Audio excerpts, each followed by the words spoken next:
जय मुदीरये। सत्यवान सावित्री से जुड़ी व्रत कथा है, ठीक है। बट सावित्री व्रत ज्येष्ठ माह के अमावस्या तिथि को मनाया जाता है, ठीक है। इस दिन शनि भगवान का जन्म भी हुआ था। बट सावित्री व्रत में सुहागिन अपने पति की लंबी उम्र के लिए व्रत रखती हैं। इस साल 19 मई को बट सावित्री व्रत ज्येष्ठ माह के अमावस्या तिथि को मनाया जाएगा, ठीक है। इस दिन शनि भगवान का जन्म भी हुआ था। बट सावित्री व्रत में सुहागिन अपने पति की लंबी उम्र के लिए व्रत रखती है।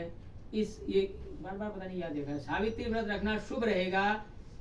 पूजा में बट वृक्ष की पूजा का खास महत्व है।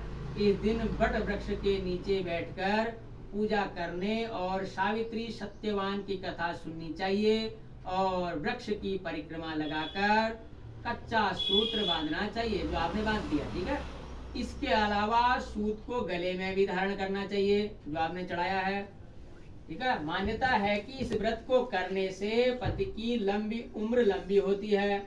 आप आगे इस व्रत सावित्री की व्रत की कथा, ठीक है, अब आगे आरंभ होगी। सत्यवान की कथा है।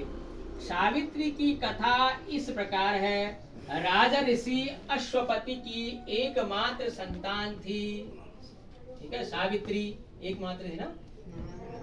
सावित्री ने वनवासी राजा धृतसेन के पुत्र सत्यवान से विवाह किया था, लेकिन नारद जी ने उन्हें बताया कि सत्यवान की आयु आधी है, अल्पायु है।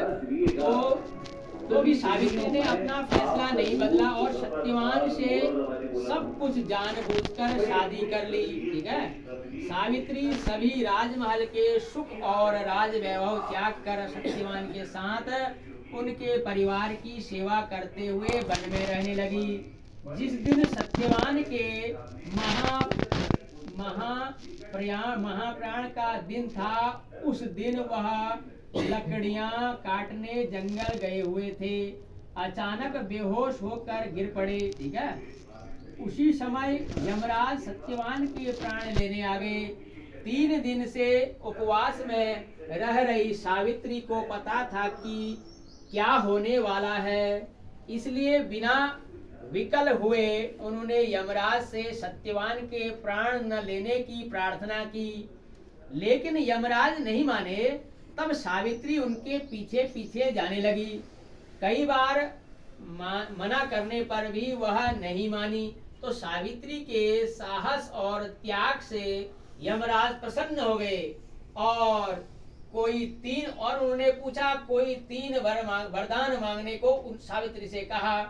सावित्री ने सत्यवान की दृष्टिहीन माता पिता के नेत्रों की ज्योति मांगी, उनका छिना हुआ राज्य मांगा और अपने लिए 100 पुत्रों का वरदान मांगा, ठीक है। तब उसके बाद तथास्तु कहने के बाद यमराज समझ गए कि सावित्री के पति को साथ ले जाना अब संभव नहीं है, इसलिए उन्होंने सावित्री को अखंड सौभाग्यवती का आशीर्वाद दिया और सत्यवान को छोड़कर वहां से अंतर्ध्यान हो गए।